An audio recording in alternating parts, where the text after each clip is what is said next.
मी त्याला मृत्यू देणार आहे. तू जर म्हटली ना समुद्रामध्ये याचे असर तुकडे करून टाका तरी टाकेल. तू जर म्हटलेलं याला जिवंत जाळा माझ्या पुढे तरी मी जाळेल. आणि जोपर्यंत मी बदला घेत नाही तोपर्यंत तुझं शांतवण केलं असं मी समजणार नाही. तुझे डोळे पुसले, तुझे डोळ्यातलं पाणी पुसलं असं मी समजणार नाही. त्यावेळेस असं अर्जुनाने आपली प्रतिज्ञा पूर्ण केली आणि त्या ठिकाणी अश्वत्थामाला पकडून द्रौपदी समोर उभा केलं आणि सांगितलं, बोल द्रौपदी, काय सजा देऊ याला, काय सजा देऊ याला, कुठल्या मृत्यूने याला मारू, सांग. तू जसं सांगशील तसं मी करेल.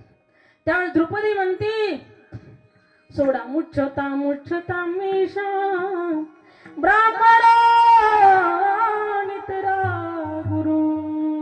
सोडा याला, सोडा याला, सोडा याला, सोडा याला, मुच्छता मुच्छता मेषा ब्राह्मणो नितरा गुरु.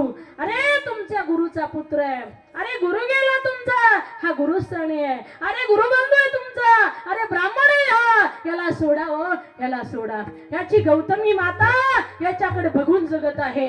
तिच्या कुंकवाचा असरा धणी युद्धामध्ये निघून गेला. हातवा प्राप्तीची स्वर्गम जितवा मोक्षची महिम.